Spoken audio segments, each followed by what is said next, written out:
What are the common errors committed by Muslims whilst they're celebrating Eid?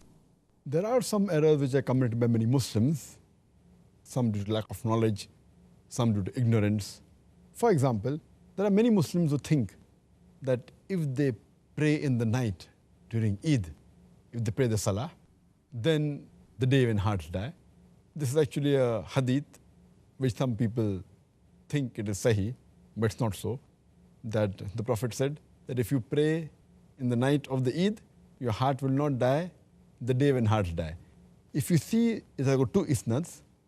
One of them is very weak, that is daif jiddan, and the other is daif.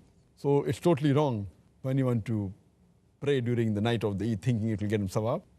To single out that night only for praying is not allowed. Unless a person is habituated for praying in the night and then he prays, it's no problem. But to single out the Eid night only for prayer, it is wrong. Furthermore, there are some Muslims who visit graves during Eid thinking it is good during Eid day. Say visiting grave according to the hadith of the Prophet ﷺ, it reminds you of your akhirah. But to single out one particular day and visit the grave during that day is not recommended. There is no hadith which shows us that the Sahaba of Muhammad ﷺ visited the grave during Eid. To single out during Eid day to visit the grave, it's not there in the Sunnah of the Prophets. And furthermore, some people, they miss the Jama'ah, which is very wrong, and they miss the Salah during Eid day, which is totally wrong. As our Prophet Muhammad ﷺ said, Hadith of Term Eid, Book of Faith, Hadith number 2621, where Prophet Muhammad ﷺ said that the covenant between us and you is prayer. And anyone who forsakes it is a kafir. So Salah is very important. Offering Jama'ah is important. Furthermore, that mistake that people make normally is that there's too much of intermingling of the sexes, men and women. Even when they go for Salah, they don't take care, and we find men and women chatting with each other, they adorn themselves, the women, which is not right. Intermingling should be prevented. And for the places where Eid are offered, in the Eidgah, or if it's in a mosque, then it should be seen to it that there are separate entrances for the men and women.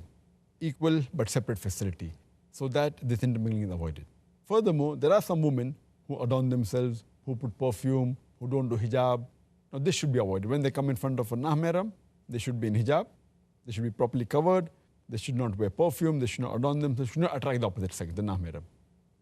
If they do it for the husband alone, it's good, alhamdulillah. If they do it amongst the women only, no problem. But for the nahmeram, it's not allowed.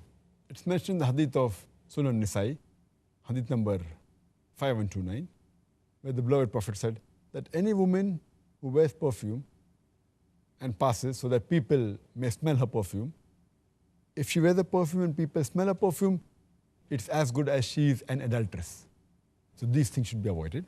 Further, some of the Muslims, women, Eid day comes, they watch movies, they hear songs, they sing, they dance, they play musical instruments, and all these things are nothing but khutuwatu shaitan. You know, watching un-Islamic movies, listening to un-Islamic songs, etc. As our beloved Prophet ﷺ said, it's mentioned in Sahih Bukhari, point number 7, in the book of drinks, hadith number 5590.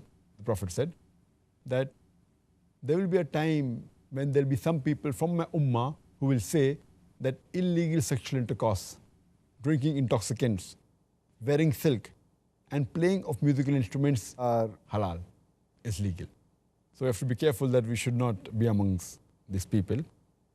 And one more point to be noted is that many of the Muslims, they're happy that Ramadan is over. Oh, now we don't have to fast, as though fasting was a burden. So they're happy because they don't have to fast, they don't have to fast. Rather, they should be happy that Allah subhanahu wa ta'ala made them complete the month of Ramadan, made them fast. That should be right, because fasting is worship. They should be happy for that they were able to complete, rather than be happy that it was something burden which they finished. So these things Muslims should avoid.